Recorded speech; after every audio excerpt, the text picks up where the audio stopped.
Sebelumnya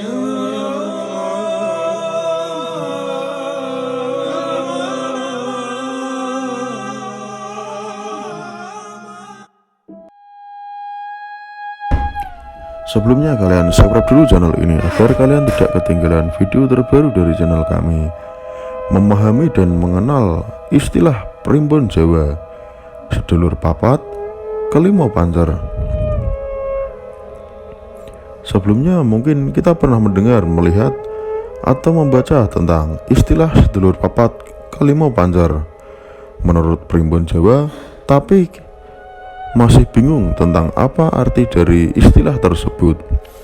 Dalam pemikiran Jawa, pengertian sedulur papat kalima pancer, empat saudara yang kelima tengah, mempunyai pengertian yang terus berkembang dari zaman para Islam hingga zaman Islam.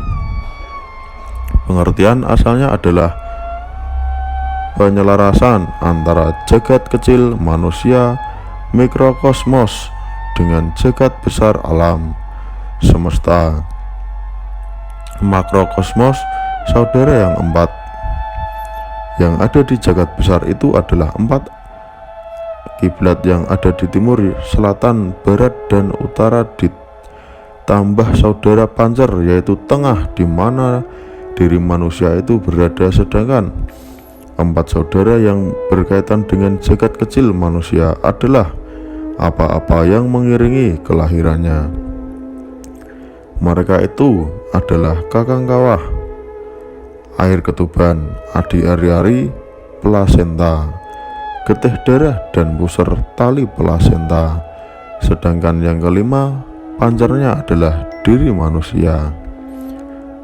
Dari pengertian asal ini kemudian berkembang dengan adanya pengaruh agama Hindu. Sedulur papat, empat saudara, kemudian dimaknai selain sebagai empat kiblat, juga kemudian dimaknai sebagai unsur alam yang menjadi pembentuk jasad manusia.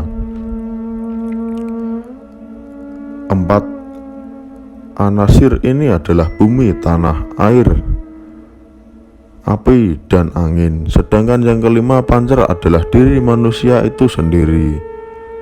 Di kebudayaan Jawa, baik itu Jawa kuno maupun Jawa modern, atau di kebudayaan kejawen yaitu ajaran Islam yang sudah bercampur dengan spiritualis Jawa. Di tradisi Hindu, Bali, bahkan mungkin dalam tradisi Sunda ada istilah yang namanya sedulur papat kelima pancer. Filosofi sedulur papat lima pancer ini juga kembali dibicarakan lagi oleh beberapa anak muda zaman sekarang, terutama oleh mereka yang berasal dari daerah Jawa. Kebanyakan mereka menganggap sedulur papat ini adalah taman gaib manusia yang ikut serta dalam membimbing kehidupan manusia dan mencegah manusia dari mara bahaya. Namun seperti apa sih maknanya sedulur papat lima pancer yang sesungguhnya? Mengapa sering dengan munculnya kebangkitan spiritual Nusantara, filosofi sedulur papat lima pancer ini kembali santer terdengar? Apakah ini masih relevan atau diterapkan di zaman sekarang? Terlebih lagi, apakah ini ada kaitannya dalam proses Nusantara menuju mercusuar dunia, yang mana ini juga berkaitan dengan proses Nusantara? Sebenarnya filosofi sedulur papat lima pancer ini terus mengalami perkembangan dan memiliki banyak varian. Tafsir Nusantara adalah tanah yang silih berganti dikuasai oleh tradisi-tradisi tertentu.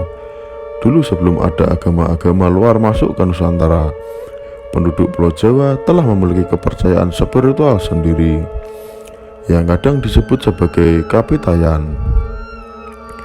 Namun oleh sejarah modern, mereka kerap dianggap sebagai penganut animisme dan dinamisme belaka.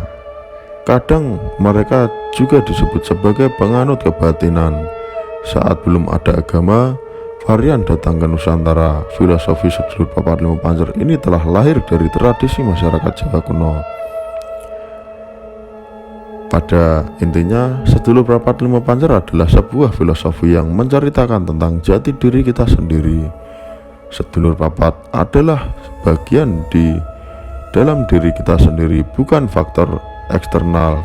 Dari luar, sedulur papat adalah elemen atau energi dalam diri yang membentuk kepribadian dan diri kita sendiri.